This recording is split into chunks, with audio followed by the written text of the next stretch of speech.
Home is a place where confidences should be exchanged among family members. I'm Nicholeen Peck, and I teach all about parenting, good communication, and how to build strong family bonds, all through the lens of the principle self-government. And in this video, we're talking about how to get people to open up and that environment, what it looks like.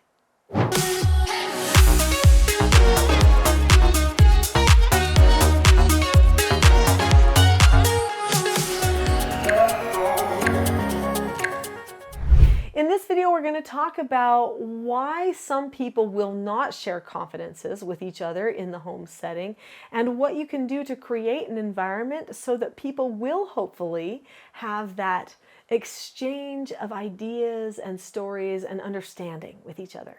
Many people will isolate or put up walls. They don't want to talk to people about what is going on. Why would they do that in their family? So family is an environment where you are closer to those people than anybody else, or at least you should be. They know things about you in the family that nobody else will ever know. And hopefully they keep those things confidential, right? Not that we're all doing such bad things, but hopefully we keep some things about our families confidential just out of respect. Now here's the thing. If we don't keep some things confidential, especially if one of our family members is more of a private person, they might decide they can't trust opening up to somebody else. If we just blab to everybody all the time, then the walls go up and the mouth closes down. So we've got to be very careful about that.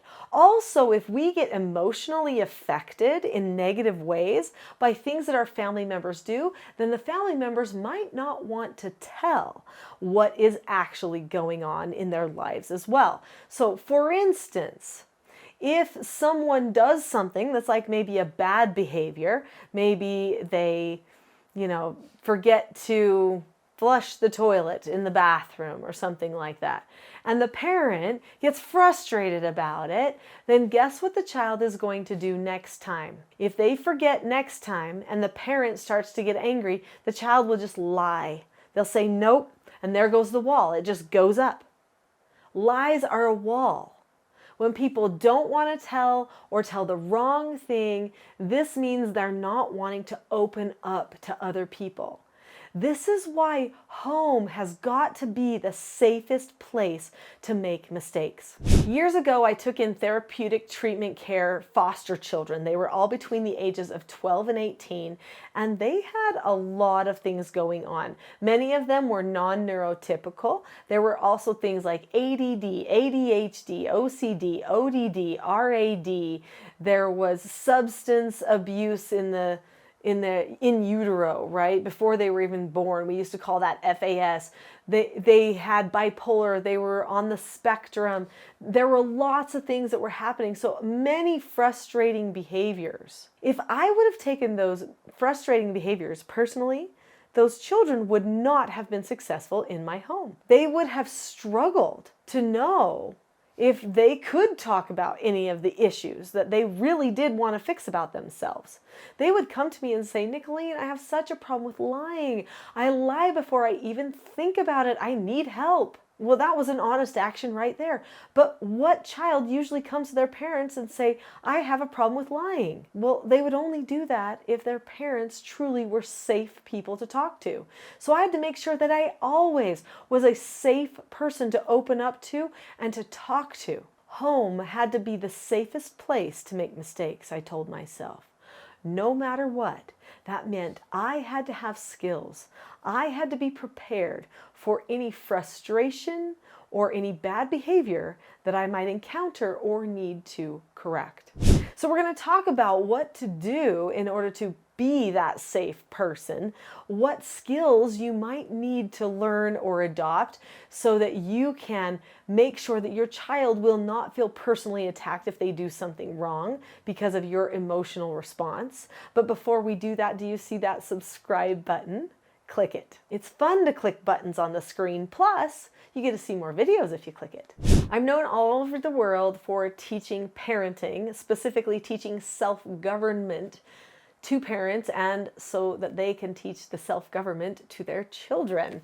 This is my main book, Parenting a House United, and it is a vital piece for learning self-government for yourself and your family. I also have courses, trainings, other ways that you can learn self-government for your family. So how does that apply to correcting things and becoming that safe place? Well, basically, it's my formula. The formula I developed doing treatment foster care and raising my children, and the things that I learned from the facilities that trained me as a foster parent as well. So I learned many skills in my youth, during foster care training, and afterward, and I share them all with you. One of those key skills that is vital for any parent to make home the safest place to make mistakes is the correction skill.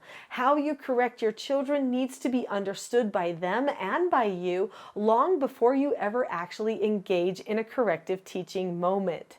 So what in the world does that mean? How could you be prepared for every single circumstance to correct? They're all different circumstances, right? It can't be the same every time. We have to be creative, right? Not right. In fact, the more creative you are, the more their anxiety levels increase. Predictability decreases anxiety. That's one thing that helps your child know that home is going to be a safe place to make mistakes.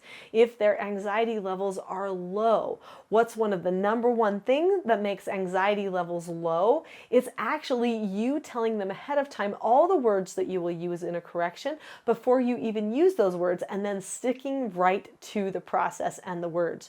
So basically having a script. Now, before I lose you on the idea of having a script, I want you to know you already have one. You've created one for yourself, or you create one every time through emotion. But you already have scripts that you use. You just have to ask yourself, are they effective? Do I feel closer to my children during and after a correction than I even did before? If the answer is no, then you might need a new script. And I can help you with that by teaching you the scripts for how to correct your children in even the most troubling circumstances. So what you want to do is pre-teach all of those scripts ahead of time so that your child knows what they are hearing. Even if they happen to get slightly emotional, they will remember, no, I need to go to that logical part of my brain. I know what mom's doing here. I know what dad's doing. I know it's not anything personal. They are just helping me learn something. So that's a key thing. Knowing how to correct your children is vital, and them knowing how they will be corrected too.